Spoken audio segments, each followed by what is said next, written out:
Purport. Undoubtedly, Srila Vyasadeva was complete in all the details of Vedic achievements.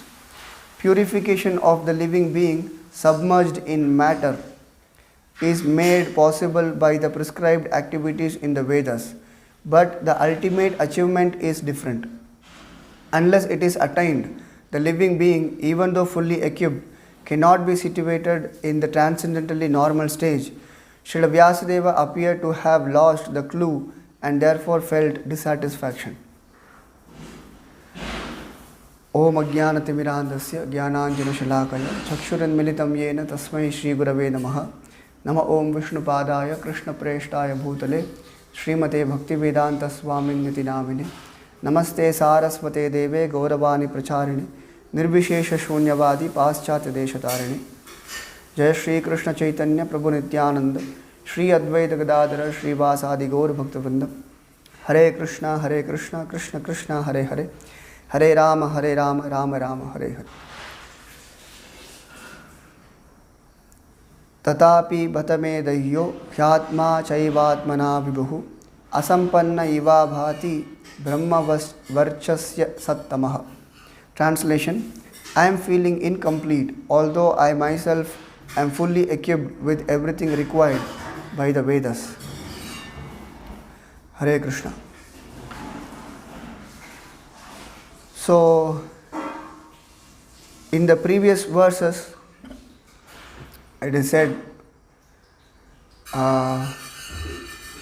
Vyasadeva, he compiled all the Vedas, Vedanta Sutras, and he compiled Mahabharata also.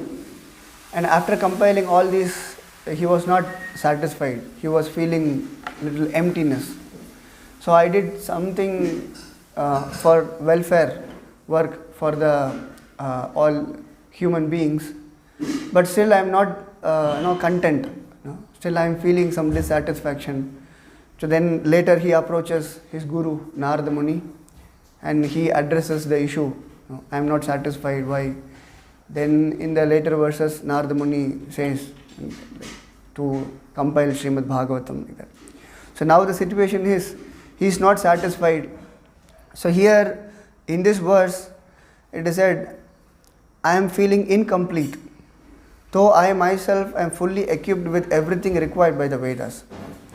So he did many things, he compiled Vedanta Sutra and everything, but he is feeling that I didn't complete my task. Something is incomplete. I have to do something more, but I don't know what to do. I don't know what I missed. So then in the future verses, he will approach his guru Narada Muni. So here in the purport, Prabhupada mentions that purification of the living being submerged in matter is made possible by the prescribed activities in the Vedas, but the ultimate achievement is different. So here the purification of living being submerged in the matter. So here Prabhupada is saying about the conditioned souls. Conditioned souls who are submerged in the matter. So who are in this material sense enjoyment, material activities, and they are conditioned. So they don't have any clue for spiritual life. So if someone is submerged in matter, so purification is made possible by the prescribed activities in the Vedas. So what are the prescribed activities in the Vedas? Is in the Vedas generally according to Vedic instructions there are two paths. So one is Pravritti Marga and the second one is Nivritti Marga. So here two paths are there, Pravritti Marga and Nivritti Marga. So both the paths, the general underlining principle is religious life. So whether it is Pravritti Marga or Nivritti Marga, the point here is we have to lead a religious life, not a demoniac life. Like generally Pravritti Marga denotes sense enjoyment, and you enjoy your senses according to the Vedic instructions, and gradually you move towards the liberation. So it is said dharma, artha, kama, moksha. So you follow dharma, you follow the prescribed activities, you follow your dharma, and by following dharma you acquire wealth, artha, and then by that you enjoy your senses according to the shastras, according to the Vedic instructions, and gradually you mold your life into liberation. So dharma, artha, kama, moksha. But this is, in the purport, Prabhupada is saying that this is not the ultimate. It is said the purification of living beings submerged in matter is made possible by prescribed activities in the Vedas, but the ultimate achievement is different. So the purification process prescribed in the Vedas, so that is there, but that is not the ultimate achievement. The ultimate achievement is different. What is that ultimate achievement? So that is what Vyasadeva didn't give at this time. So he compiled Mahabharata, Vedas, Vedanta Sutra, everything, but he was not complete. Now I missed something, but that ultimate end, so that is what he missed. So what is that ultimate end? That one should understand and follow that process. So then he can come to that, he will get that ultimate benefit. So here we said Pravritti Marga and Nivritti Marga. But if you see, this is only for the human beings. Like if you see animal life, there is not even Pravritti Marga. So Pravritti Marga means you enjoy your senses according to the Vedic instructions.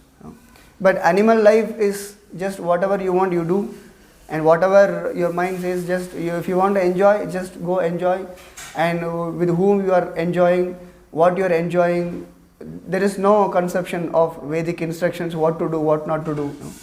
So whatever we want we can do, whatever whenever we want we can do, with whoever we want we can do, like that. So that is animal life. But in human form of life, we should understand what is the instructions of the Vedas, what we are supposed to do, what we are not supposed to do. So we have to consult Vedas.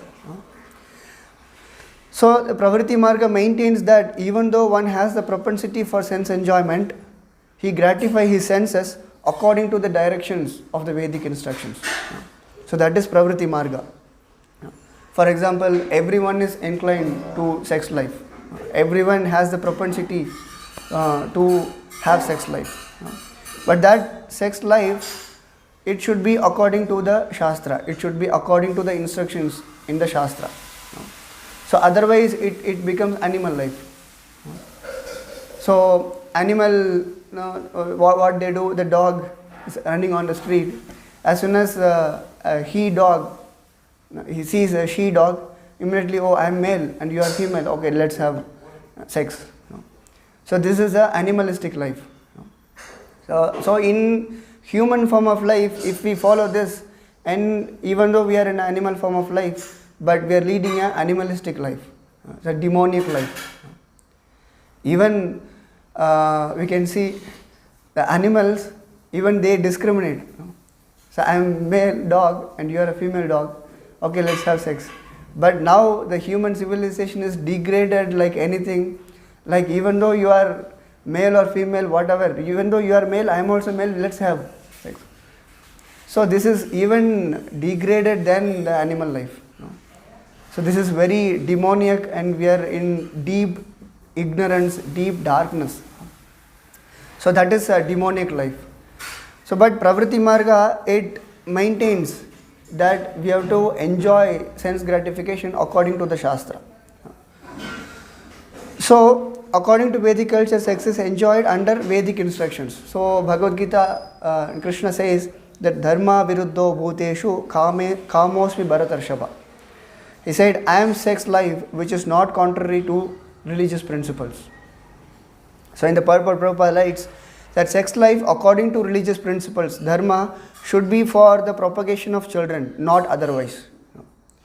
So when someone got married and the purpose is to beget children who are, then after that you grow them in Krishna conscious way.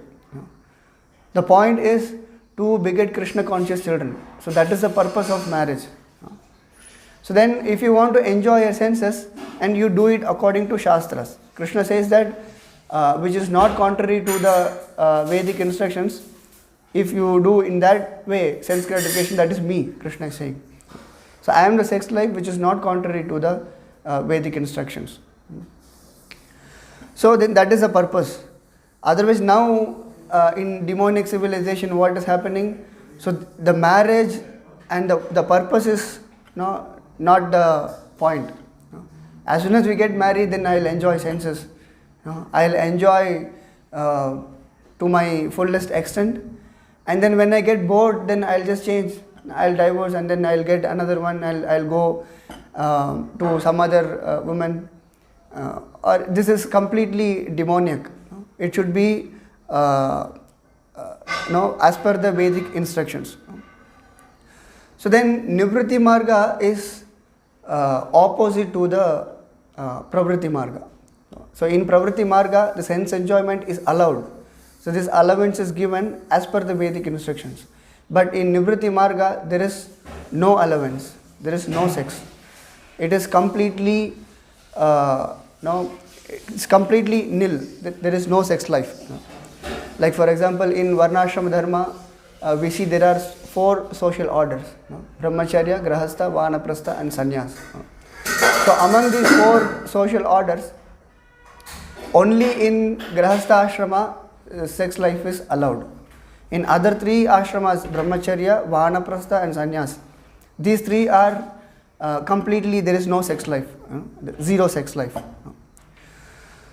So in these 3, the Brahmacharya ashrama, Brahmachari is not allowed to have sex.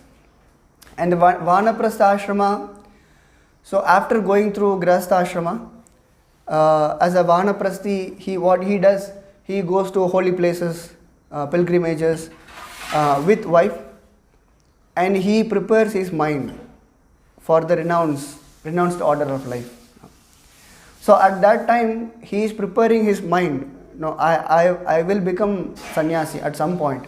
So this is like a preparation period. So he voluntarily avoids sex. And after he come to the sannyasa ashram, it is renounced life. A sannyasi, he is not at all engaged in any material activity. He is completely renounced from all material activities. So among these 4, only in Grahastha ashrama the allowance is given for sense enjoyment. But in other 3 ashramas there is no sex life. So then as we discussed before, in demonic civilization there is no discrimination, they want to have sex. So when you tell like this, Brahmacharya ashram is there, you have to control your senses, control your mind, and no sex.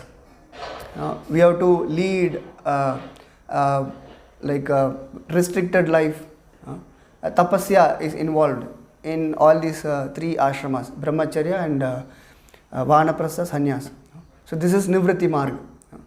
So when we propose this to the sense enjoyers, karmis, they think that no, there are so many species. There are lower species, like for example, you see trees, plants. So in their life, there is no sex.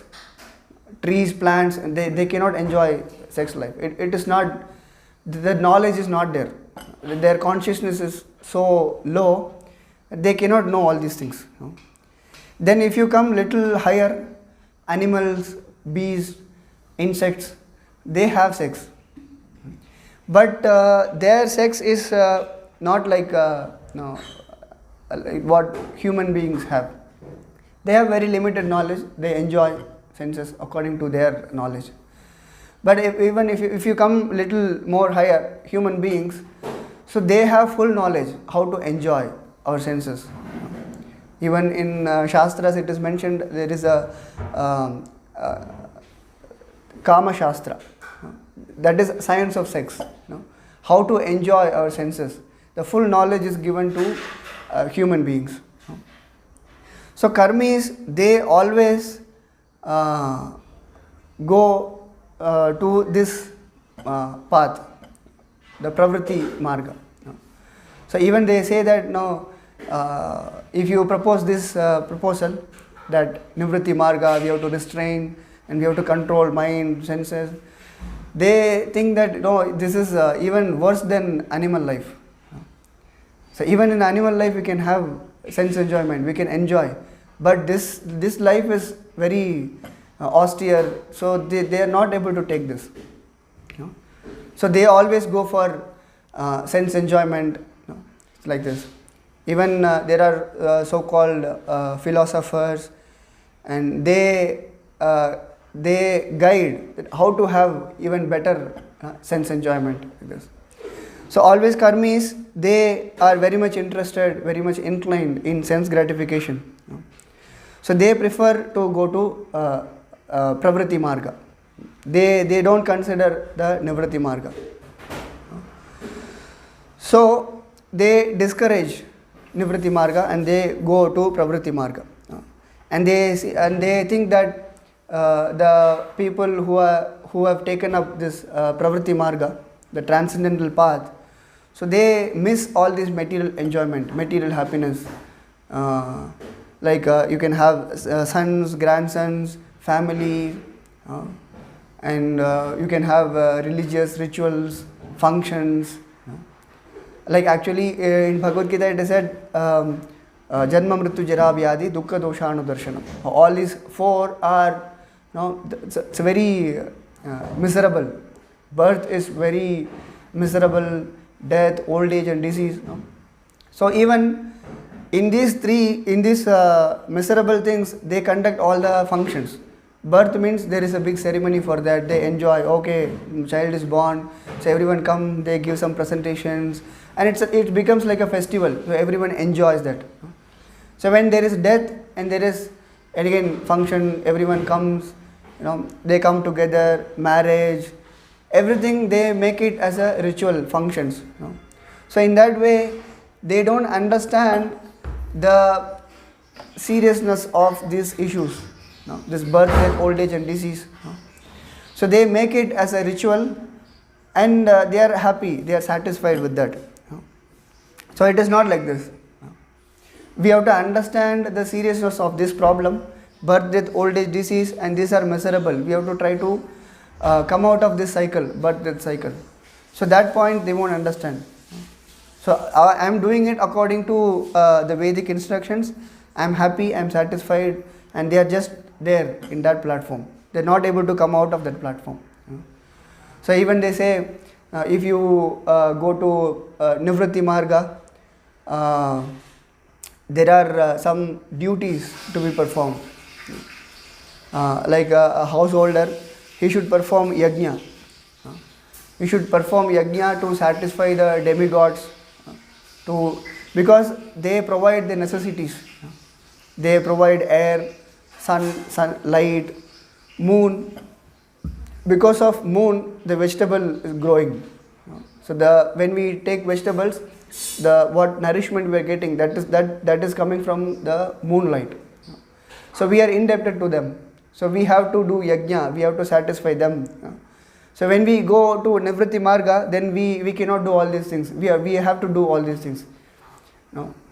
So by saying all these proposals, they avoid Nivritti Marga and they take to Pravritti Marga.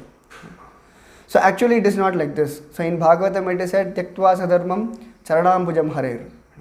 So if someone has left all his dharma, but if someone has taken shelter of charanambujam harer, when someone has taken the lotus feet of Krishna as his only shelter, then even if he don't perform his swadharma, then he is not, so he is even better than who is doing his swadharma but not worshipping the Supreme Lord. But if someone is worshipping Supreme Lord, but even though if he didn't do his dharma properly, then he is considered higher than people who are doing swadharma but not worshipping the Supreme Lord. So in that way, man who follows the Vedic principles enjoys materialistic way of life, and they want to become happy in this life, and then in the next life they attain heavenly planets and then become happy like this. But they don't understand the problem of being in this material world. Like even if you go to heavenly planet, so you have to come back again to this earthly planet to enjoy or suffer. So it is said, A Brahma Bhuvana Loka Punaravartino Arjuna. So even if you go to the highest planet in this material world, Brahma Loka, again we have to come back to this earthly planet. So the people who are into the path of Pravritti Marga, they don't understand the problem of being in this material world. So a person who is enjoying sense gratification according to the Vedic Shastra, Vedic instructions, he is considered as Grihastha. But who are enjoying without considering Shastras, he is known as Grihamedhi. So his intention is only to enjoy, not considering all these Vedic instructions. So he is interested only, they don't follow all these Vedic instructions. So even if someone is following the Vedic instructions, Grihastha, he is enjoying sense gratification and he is satisfied with that. So then he continues his life like this. So that is not the ultimate purpose of life. That is not the ultimate end of life. That is not the ultimate achievement. So that's what Prabhupada says in this purport, that purification of the living being submerged in matter is made possible by the prescribed activities in the Vedas. But the ultimate achievement is different. So if someone is following Pravritti Marga, so he is following the prescribed activities, prescribed duties mentioned in the Vedas, but that is not the ultimate end.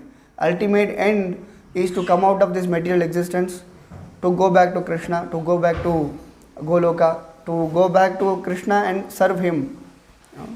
So engage in the devotional service of the Lord. That is the ultimate end. That is the ultimate achievement. So here ultimate achievement is different. So that ultimate end Vyasadeva didn't give. So that's why he was not satisfied. He was not feeling complete in himself. He did something, he missed something, some emptiness he felt. So then, to come to that ultimate end, to come to that ultimate benefit, ultimate achievement, so one should take up Nivritti Marga.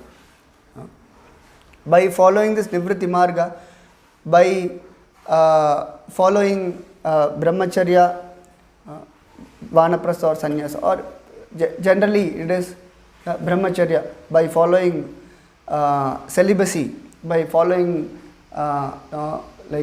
celibacy life, controlling mind, controlling senses, by engaging in devotional service of the Lord. In this way, we can achieve the ultimate end. So then, it is not easy if you compare the Pravritti Marga and Nivritti Marga. So, there some allowance is given, but here it is completely restricted. So then, to control mind and senses, when we go out, we see many things, we interact with people who are materialistic, and we go for distribution, book distribution, and we go meet people, speak to them, and we see many things. It's very difficult to restrain.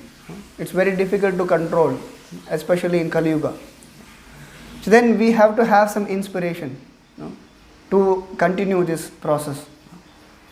Like materialistic people, how they get inspiration, they want to enjoy senses, and it's available everywhere.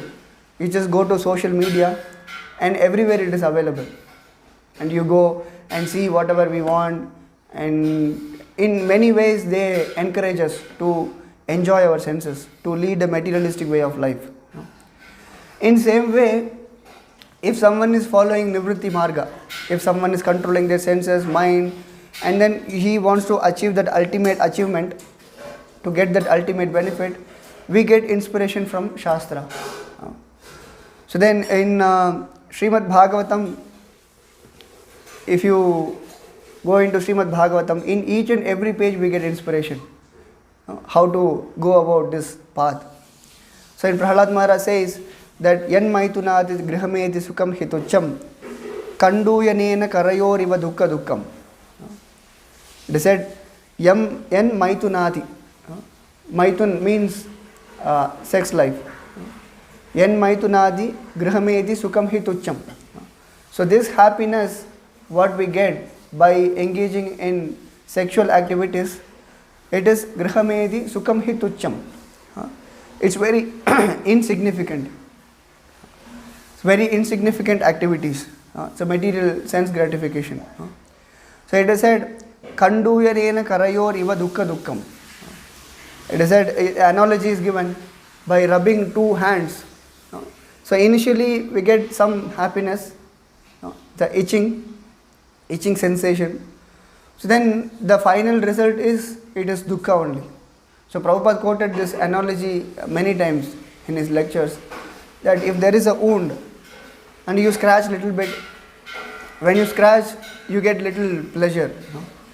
It's not the pleasure, it's like some sensation. You feel good, you feel little satisfied, some itching, and you continuously itch, and at some point the blood comes. Then after that it becomes very miserable. It's paining. So this is a happiness in the mode of passion. So in the mode of passion, initially it may look like nectar. You feel happy, it's very pleasurable, and the end result is poison. That is a happiness in the mode of passion. But the happiness in the mode of goodness, initially it may feel like bitter, but the end result is nectar. But initially, to take that bitter experience, people are not ready to take that. So especially in Kali Yuga, people are so much into this material happiness. Immediately they want some happiness. Immediately I want to enjoy the senses. So if there is some bitterness, if there is some austerity, if there is some tapasya, so they are not ready to take the tapasya. Immediately I want to enjoy. So Prabhupada says that if you get married, immediately you cannot expect that a child should be born. You have to wait for 10 months at least. Then you will get children. Then if you want to enjoy happiness, if you want to be satisfied, and initially you have to take up some austerity, some tapasya. So then the final result will be good. So otherwise this material happiness, this material sense enjoyment, this is very insignificant. It is tucham. So then tripyanti neha kripana bahu dukkha bhaja. So here it is said kripana. Kripana means miser, and kripana means opposite of brahmana. So why kripana is a miser? Because like for example, if someone has a lot of money and he spends it for his enjoyment or whatever, he spends it and he gets happiness. But a miser, what he does, he has got a lot of money but he didn't want to spend. I have a lot of money, I will save, I will not spend it. So he will keep it himself. He is called miser. So that's why Brahmana and Kripana. Brahmana, what he does, now we got this human form of life, and he used this human form of life in a proper way so that he can achieve the purpose of this human form of life. So Kripana, what he does, even though he got the human form of life, he does not use it properly. He uses it for material enjoyment, sense enjoyment, and he will not get that purpose. That's why he is miser, Kripana. And Kripana bahu dukkha bhaja. Then he just by enjoying all this sense gratification, and ultimately he comes to the end of dukkha. It's miserable only. And Kandudivan manasijam vishaheta dhiraha. A sober person, what he does is, who are sober and who tolerate this itching and are not subjected to the suffering of fools and rascals. So Prabhupada translates as a person who is not able to tolerate this itching he ultimately he just suffers. He is a fool and rascal, he's saying. So initially that itching we have to tolerate. So when you tolerate that itching, then we can be happy. It's like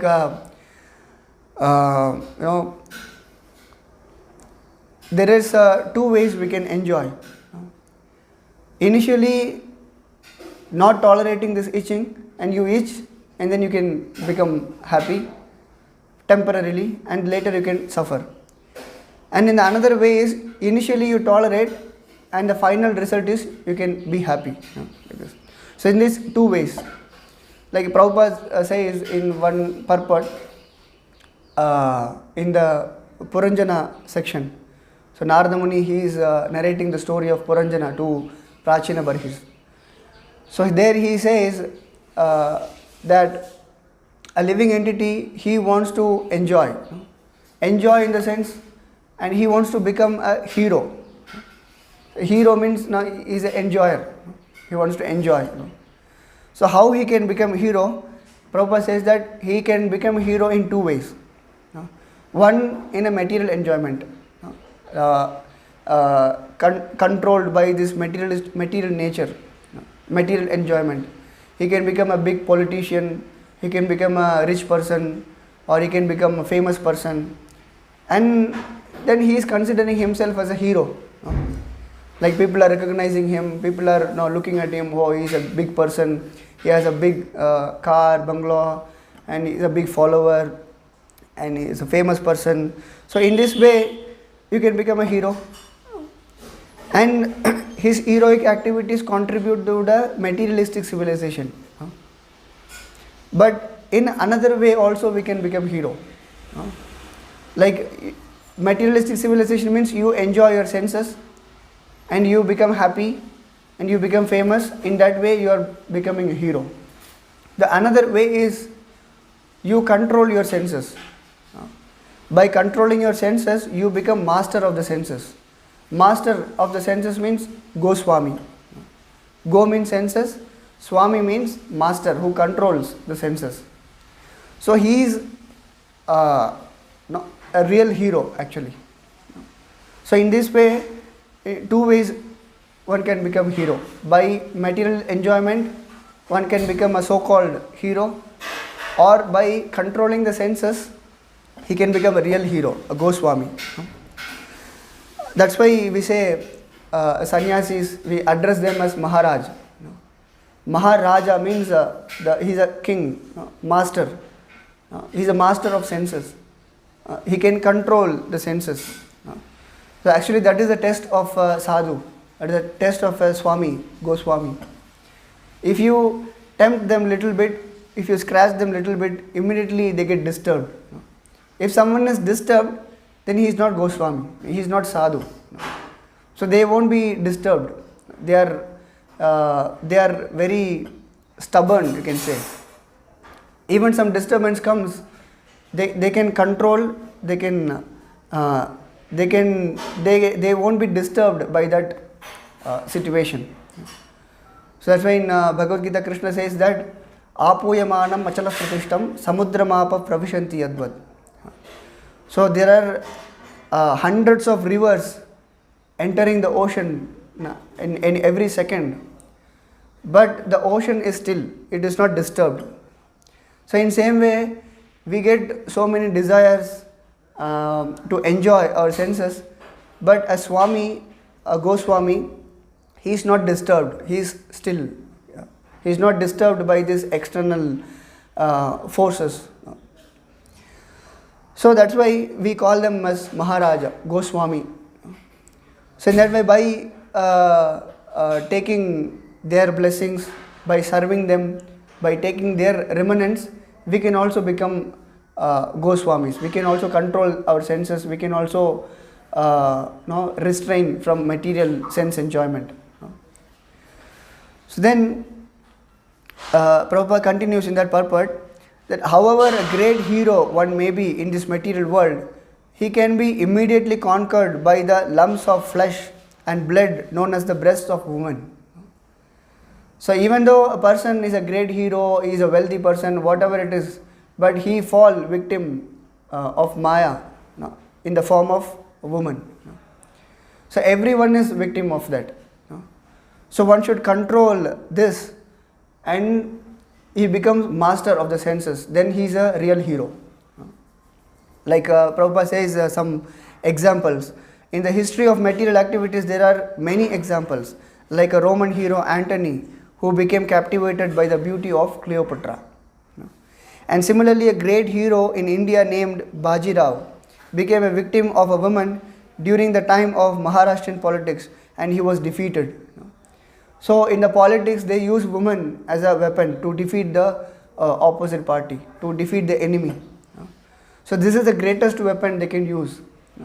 Even they can escape from the different astras and different weapons, but this is a weapon they use to conquer the enemy. It's a very powerful weapon, because everyone is victim of this. Everyone lose their control by seeing a beautiful woman. So in that way, Prabhupada says about there are some Vishakanyas. Vishakanya in the sense, Kanya means a woman, Visha means they are poisonous. From very young age they train them, like every day they inject poison in their body, and from young age they are like this, and at some point the poison every day they taking and their body become poisonous, and they send these women to the enemy camp, and just by touching them, so like Prabhupada says that just by one kiss they can kill the enemy. So they are so poisonous that they can just kill them in a second, like this. So every day they accumulate poison and they become poisonous. So in same way, we have to take inspiration from Srimad Bhagavatam. A person who are following this transcendental path, this Nivritti Marga, so they have to take inspiration from the Shastras. You read Srimad Bhagavatam regularly, and like how they inject poison every day, in that way we have to inject this nectar every day. So when we inject nectar every day, and slowly we become nectarian. Like Prabhupada says that you keep an iron rod in the fire and it becomes hotter, then it becomes red hot. Then it is not iron rod, it is fire itself. It can burn. So in same way, every day we take this nectar of Srimad Bhagavatam. Every day we read. When we read, when we fill our thoughts with the Srimad Bhagavatam, then naturally we become nectarian. Then naturally we will be able to restrain from this disturbances. So in that way, being part and parcel of Krishna, the living entity is certainly a great hero. But due to his own weakness, he becomes attracted to these material features. So it is said, Krishna Bahirmukha Bhogavancha kare nikatastha maya tare japati adhare. So Krishna Bahirmukha means we turned our faces against Krishna. We wanted to enjoy independently of Krishna. When we turn our faces, immediately we are caught by Maya. Nikatastha Maya tare japati adhare. So as soon as we turn our face, immediately Maya is catching us. So then it is not a question of like we are forced by Maya. It is not like this. It is depending on our desires. But we have to decide that whether I want to serve Krishna or serve Maya. There is no force. Actually, a living entity is not forced to come into this material world. He makes his own choice, being attracted by a beautiful woman. Actually, it is our choice. We have to make a choice, whether this or this, whether I want to serve Krishna or Maya. Every living entity has the freedom to be attracted by material nature or to stand as a hero and resist that attraction. Actually, who is resist that attraction, he is a real hero. He is Goswami. It is simply a question of the living entities being attracted or not being attracted. There is no question of being forced into come into contact with material nature. There is no force. It is up to us. A living entity, he gets knowledge from Shastra, he gets inspiration from the Shastra to follow this path. And by using this inspiration, he should decide that whether I want to travel in this path or that path. So when we decide, when we determine ourselves that I want to serve Krishna, so then there is no force. So we have to mold our desires that we have to serve Krishna. We cannot stop our desires. We have material desires. So we have to convert these material desires into spiritual desires. Spiritual desire is to serve Krishna, to distribute Srila Prabhupada's books, to preach this message of Bhagavad Gita, Bhagavatam. So one who can keep himself steady and resist the attraction of material nature is certainly a hero and deserves to be called a Goswami. So we have to become this hero, the real hero, Goswami. So in that way, that's why we have to take inspiration from Srimad Bhagavatam. So in Sanatana Goswami says that Mad Eka Bandho, Mad Sangin, Mad Guru, Man Mahadana. So Mad Eka Bandho. Srimad Bhagavatam, he is glorifying Bhagavatam as he is my only friend. Mad Eka Bandho. Mad Sangin means my only associate, my only friend. And Mad Guru, he is my only guru. And Man Mahadana, he is my greatest wealth. So by taking shelter of Srimad Bhagavatam, by regularly being in contact with Srimad Bhagavatam, so then we can follow this path.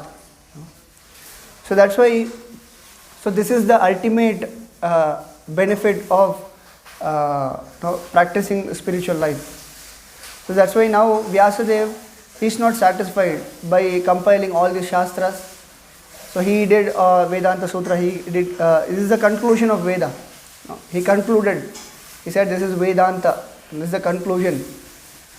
And then he compiled Mahabharata also, because in Kali Yuga, people are not so intelligent to understand this Vedanta Sutra. So he compiled Mahabharata, but still he was not satisfied. He said he is not complete. In the translation it is said, I am feeling incomplete. So then later he approaches Narada Muni. So Narada Muni instructs him to compile Srimad Bhagavatam, because he presented Krishna in Vedas in a hidden way. So he didn't directly mention the pastimes of Krishna. So that's why he felt incomplete. So Prabhupada concludes the purport that Srila Vyasadeva appeared to have lost the clue and therefore felt dissatisfaction. So the clue is he didn't mention the pastimes of Krishna directly in Srimad Bhagavatam. So later he compiled Srimad Bhagavatam, so that in the next chapter that will be discussed. Hare Krishna. So any questions, comments? In Nivritti, Pravritti is attachment. Yeah. And Pravritti are given, they will get purified eventually. They will come to Nivritti gradually. Yeah. So that is a gradual process. So Prabhupada says in one of the purport that this process, like in Grahastha life, the process is slow or nil. They said, like for example, but the definition of bhakti is unmotivated and uninterrupted devotional service. So that is the definition of bhakti. So here, even though when we serve Lord, but that unmotivated, uninterrupted devotional service, that is difficult to practice. So whatever we serve Lord, but still we think that no, this is my home, this is my wife, my children. There is always that my concept is there. So we cannot surrender fully 100% to Krishna.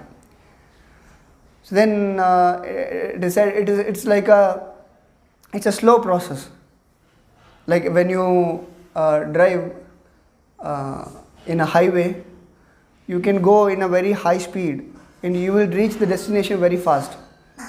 But there is a danger. If you are going in 100 km/h speed, so if you touch anywhere, danger is severe. But you will reach the destination very fast. But if you drive very slowly, you will reach the destination after a long time, but there is no danger. It's a safe path, but you can go very slowly. It may take lifetime or like this. It depends on the seriousness and sincerity of the devotee who is practicing. But here the path is very fast, but if someone is very careful and he is driving carefully, then he will reach very fast. But here the process is itself is very slow. But in that way also we can become purified, we can become Krishna conscious, but it is very slow or nil. Prabhupada says in one of the purport. Because of this attachment, it's very difficult to come out of the attachment. So it is there. But it's like a feast is served. You have a lot of items, but you cannot eat. That is the situation there. But when you have nothing, you will not eat anything, right? So here in the Nivritti Marga, there is nothing to enjoy. The restriction is there. And it's very easy to come out of this attachment. But here you have everything, but you should not be attached, like a lotus petal. You have your home, you have family, children, everything, but you should think that they are all living entities, the soul in this body, and they are not my children. That attachment is difficult. It's difficult in this way, and that is difficult in that the danger is there. So one should be careful in that path, so then he can reach the destination quickly. But here it is slow process, but it depends on the seriousness of devotee. If someone is serious, sincere, then in this path also he can reach the destination, but it is very slow. Hare Krishna. So anything you want to add to? Yeah. No, just that example, Vish Kanya, Yes. you said, but when we take nectar every day, that's a good analogy. Where do you, is it proper? Yeah, in the purport. That's a good this is there. Every day take nectar, you become nectar. Yeah. Then you speak to someone and he gets also. The question is about tree sanskara and renouncing. Means if one person is renouncing everything, he no need to sanskara anything. So if he renounced everything means he would become tree. The possibility is also there, and then that in that kind tree means the one person is taking tree as a tree means is that boon or sinful? And we are also renouncing so many things. If we are renouncing sanskara means sometimes we have some kinds of qualities like anger and some other good qualities also. According to our qualities, we are getting bodies. Same like one person is renouncing everything, he is almost like a tree. Then how he will reach that spiritual world? He will stuck in this world only. Okay. At this point, I have that question. Okay. So here initially we said about these trees, they cannot have sex life. So it doesn't mean that if someone is practicing Nivritti Marga, that he will become tree. It is not like this. So in two ways you can become, actually, if someone becomes tree in the next life, why? Because his senses in that way. You want to expose your body and not doing anything, just simply sitting in one place. So this is very tamasic. So when someone is in a mode of ignorance, tamasic way, then he take birth as a tree. But here we are talking about becoming a great hero by controlling all the senses and mind, and you become purified. No? So your your body becomes spiritualized by controlling all these senses, all these sexual urges. So by controlling all this, and you become like a vajra. Vajra means diamond. So this is a diamond like. So that is a degradation. You take birth as a tree because you are in ignorance, you are tamasic, so then you take birth as a tree. But here by controlling, you become like a jewel, you become like a hero, and Krishna recognizes you, and by your determination you go back to Krishna by following this. You will not become a tree. Someone is in ignorance, he becomes a tree. So this is in a completely opposite direction. You are going in a downwards direction to become a tree. You are going in an upward direction. By controlling all these senses, you become jewel. But in the tree there is no sense classification. Yes. So the tree is also doing, it is like a means austerity penance like that. Means the tree is staying in one place without moving 1,000 years, 100, 200 years. Yeah. In that point, it will come under that renounce order or? No, this is their, like Prabhupada gives an example that they are active like monkey. So now devotees, they are active. So every day we have a schedule. I have to wake up at this time, offer Mangalarati, chant, hear Bhagavatam, and do some seva, take prasadam, and go out, distribute books, come back, take some rest, and then we are active, right? So we are active for Krishna. But Prabhupada says that the materialistic people, they are active like monkey. Now you have seen monkey, they won't sit in one tree. They just jump from one tree to another and they do something. If there is nothing to do and they scratch the head of the other monkey, there is nothing to do. They are active. But for what? It is just shramayeva hi kevalam. So in that way, a tree is also taking tapasya, standing at one place and standing in the scorching heat, cold, rain. But that tapasya is not. They're also living in the forest, eating all the fruits. They are also living in the forest, but that tapasya is not leading anywhere. It is. But devotees who are taking tapasya to go in this path, nivritti marga, so that will make them qualified to enter in the spiritual world. In that point, I am not asking about the devotees, I am asking about renounced people. Renounced people means there are Mayavadis and that point also I wanted to address. Actually, devotees won't talk about renounce much. No. So we don't speak about the detachment. We speak about attachment. We don't speak about, no, this is material, you detach. This is material, detach. We won't speak about that. We attach ourselves to Krishna. So automatically everything we can detach. So there is one verse said,